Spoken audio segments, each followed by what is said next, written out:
iniciaremos uma série de estudos sobre a Igreja de Jesus Cristo.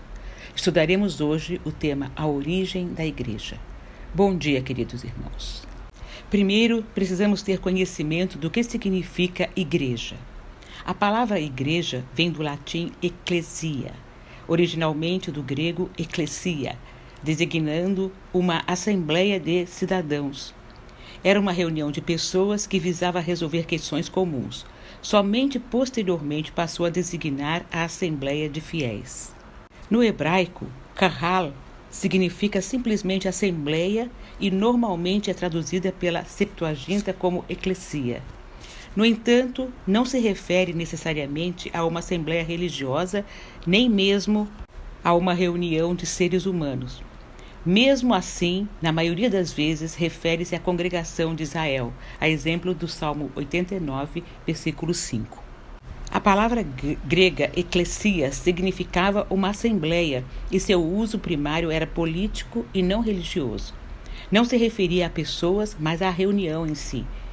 Quando as pessoas não estavam reunidas formalmente, não eram chamadas de eclesia. O uso dessa forma nós vemos duas vezes no Novo Testamento, em Atos 19, versículo 32 e no versículo 41. Geralmente, a palavra, quando usada no Novo Testamento, tem significado mais rico e completo do que o seu uso singular básico.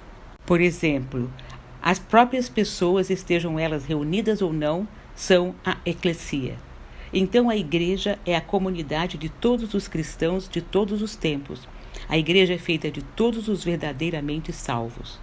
Paulo, em Efésios 5, 25, afirma: Cristo amou a igreja e entregou-se por ela. Aqui a palavra igreja é usada para se referir a todos aqueles pelos quais Cristo morreu para redimir todos os salvos por sua morte. Isso inclui todos os verdadeiros cristãos de todos os tempos, tanto os salvos do Novo Testamento quanto do Antigo Testamento. Nós comumente chamamos de Igreja Universal. O plano de Deus para a igreja é tão grande que ele exaltou Jesus Cristo a uma posição de suprema autoridade por amor à igreja. Efésios 1, 22 e 23. Deus colocou todas as coisas debaixo de seus pés e o designou cabeça de todas as coisas para a igreja, que é o seu corpo, a plenitude daquele que enche todas as coisas em toda e qualquer circunstância. O próprio Jesus edifica a igreja chamando o seu povo a si mesmo. Ele prometeu: edificarei a minha igreja, Mateus 16, 18. O conceito de igreja na declaração doutrinária da Convenção Batista Brasileira é a seguinte: igreja é uma congregação local de pessoas regeneradas e batizadas após a profissão de fé. Chamamos comumente de igreja local.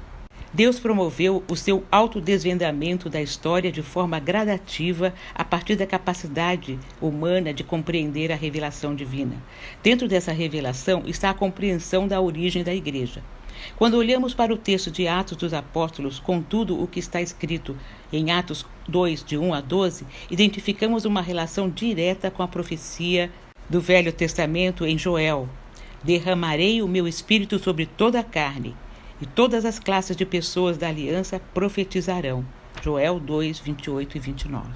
Em seu texto, Lucas, autor do livro de Atos, estabelece uma relação direta do evento de Pentecoste com a profecia de Joel e, consequentemente, com a origem da igreja. Quando analisamos os dois textos, percebemos que há um elemento comum nas duas narrativas: a presença do Espírito Santo. Vamos ler o texto em que está baseada essa lição. Atos 2, a partir do versículo 38. Pedro respondeu: arrependam-se e cada um de vocês seja batizado em nome de Jesus Cristo para perdão dos seus pecados e receberão o dom do Espírito Santo. Pois a promessa é para vocês, para os seus filhos e para todos os que estão longe, para todos quantos o Senhor, o nosso Deus, chamar. Com muitas outras palavras, o advertia e insistia com eles: salvem-se dessa geração corrompida. Os que aceitaram a mensagem foram batizados e aquele dia houve um acréscimo de cerca de 3.000 pessoas. Eles se dedicavam ao ensino dos apóstolos e à comunhão, a partir do pão e às orações. Todos estavam cheios de temor e muitas maravilhas e sinais eram feitos pelos apóstolos. Os que criam mantinham-se unidos e tinham tudo em comum.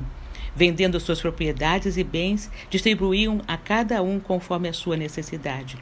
Todos os dias continuavam a reunir-se no pátio do templo. Partiam o pão em casa e juntos participavam das refeições com alegria e sinceridade de coração, louvando a Deus e tendo a simpatia de todo o povo, e o Senhor lhes acrescentava diariamente os que iam sendo salvos. O livro de Atos é um guia para o exercício efetivo da vontade de Deus por meio da igreja.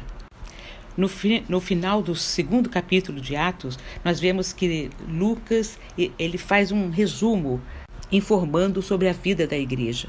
O grande valor desse resumo é que podemos observar como a igreja primitiva mantinha-se fiel às exigências de Cristo ante a propagação da mensagem do Evangelho e do crescimento numérico que acompanhava essa propagação.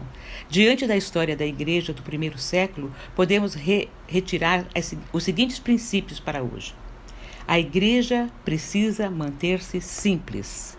Atos nos ensina que não existe uma forma absoluta e engessada para a vitalidade da igreja. Contudo, nos mostra exatamente quais são os elementos essenciais para o seu funcionamento. Quando dizemos que a igreja primitiva era uma igreja simples, não estamos dizendo que era uma igreja pobre ou uma igreja não sofisticada, mas uma igreja que vivia em conformidade com a essência da fé cristã.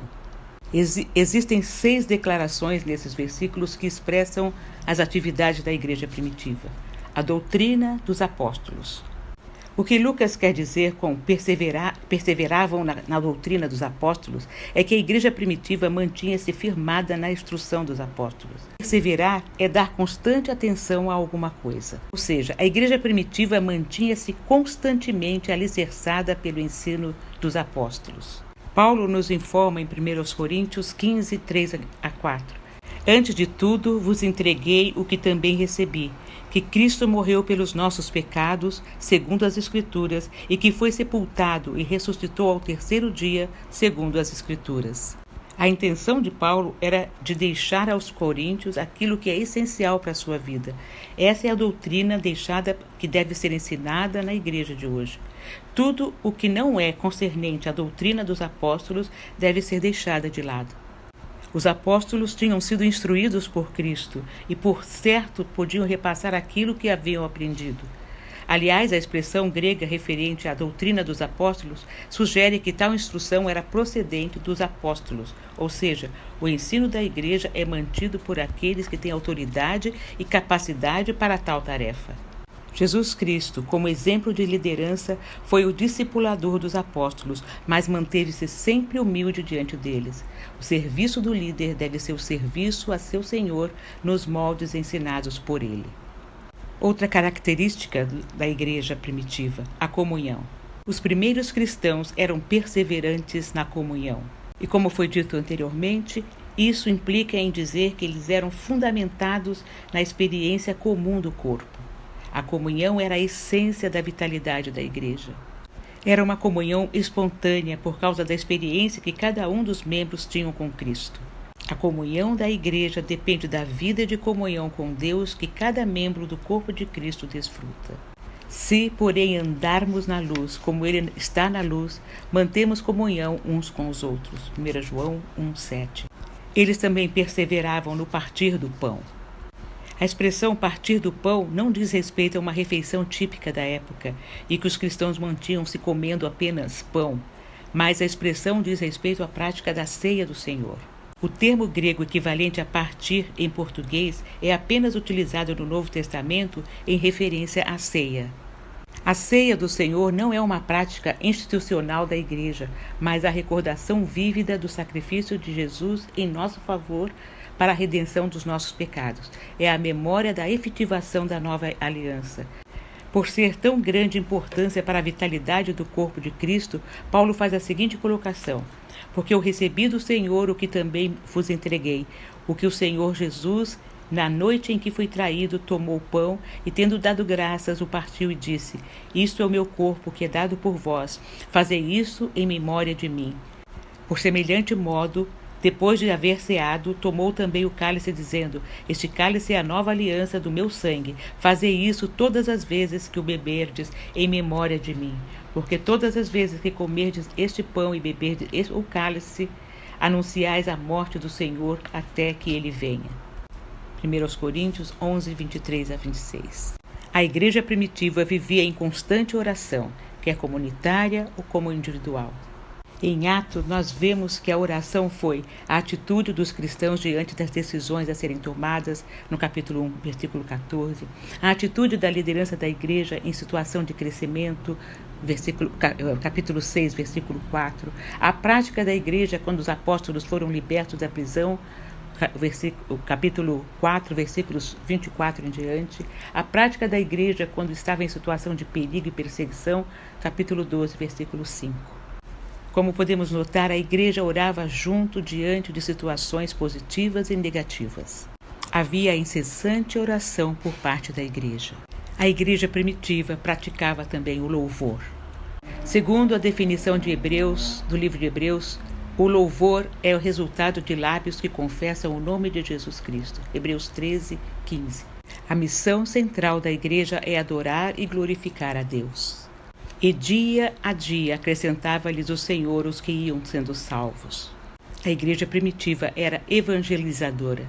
O evangelismo era parte integral da vida da igreja. E isso acontecia diariamente. A igreja nasce com o objetivo de proclamar a mensagem de salvação que está centrada na pregação da pessoa e do sacrifício de Jesus Cristo, que é o alicerce da mensagem, se constituindo o elemento mais importante da natureza e missão da igreja. Que assim seja. Amém.